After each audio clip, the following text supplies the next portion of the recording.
Greetings everyone, here's Lodrik again, and this is my play by email match against KilRoy. Here's the command of the Allied forces, and for me it is the Empire of Japan. This is scenario 1 on the game version 27B. No other modifications. And yeah, slowly catching some more dot bases north of Burma.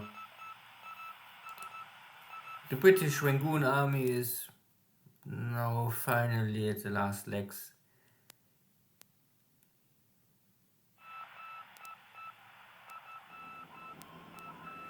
My subset.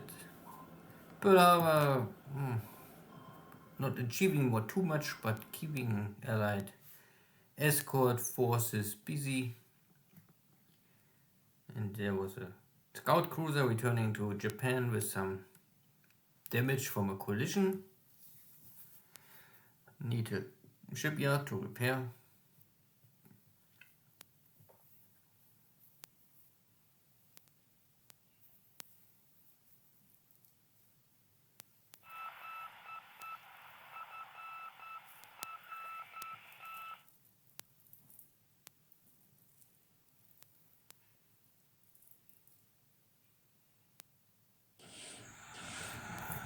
Here a little luck. Smaller cargo ship north of Japan, north of Hokkaido. Get attacked by a Mark 14 American submarine, and in this game the Allied torpedoes are walking normal, so Mark 13, 14, 15 have no issue. Sweeping Nomaya.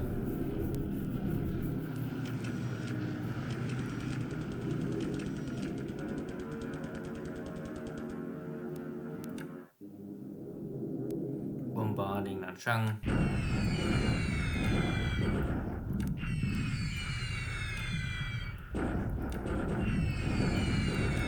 Making sure that there's no disabled units returning to combat duty.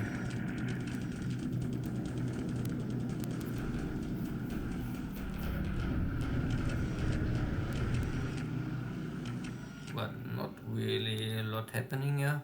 But it's June. I would guess that the next days are less active.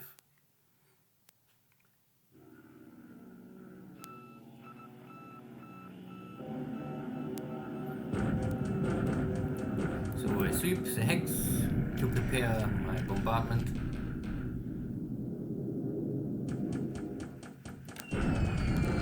KilRoy is still trying and be successful in slowing down my advance on Townsville. So when I only swept the British army, I was because it is jungle, it made not much sense to attack them there.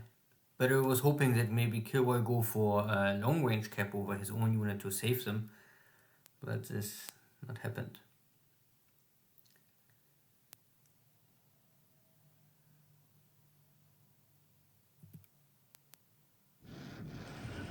Additional tanks arrive here, so now I can finally kick out the cavalry corps here. So they must return to Chongqing and maybe refit there. This unit is broken. Still the bombardment left Nanchang. There's still at least 1, 2, even 3 corps with attack value at around 100, so yeah. You can see that I still changed the attack value from the Chinese 2 months ago. I think they started with 3,000 and now they are down to 1,500, so 2 months bombardment and some small attacks cost the Chinese army to lose half the attack value. And the Mongolian Chinese army is now completely defeated. Way into Oromushi is free. And this is my block unit at Nomaya under bombardments from the Allies.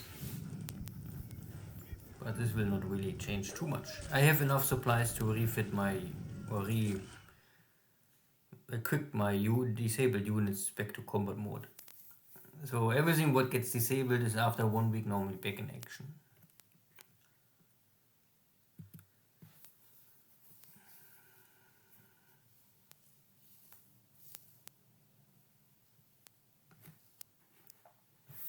So end of the day or end of turn.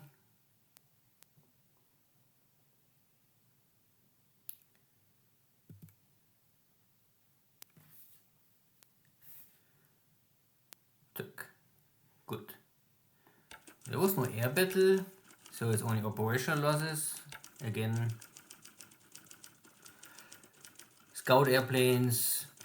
Maybe KilRoy run his airplanes on extended range. I use normal range. Then you have less operational losses. If you run this extended range, you normally create this kind of higher ops losses.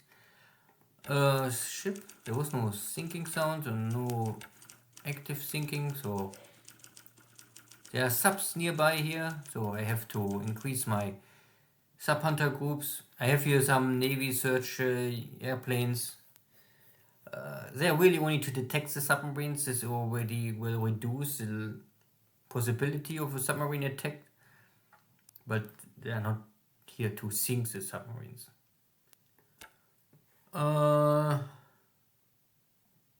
But I think now after 6 months there are more and more submarines coming back or enter service for the Allies, so that my first attack on the Philippines on Manila sunk maybe up to 20 submarines. So, but these 20 submarines are maybe now soon coming back to enter service for the Allies, and with the working American torpedoes, the chance to losing ships in the near future is increasing week by week, or at least month by month. Of course, the Allied submarines, they still have not the best experience and not aggressive skippers, so this you still have to change. And there's maybe also some other hard-coded stuff in the game, because I know that the Japanese anti-submarine effort is also hampered, I think, for at least a half year, maybe even 1 year.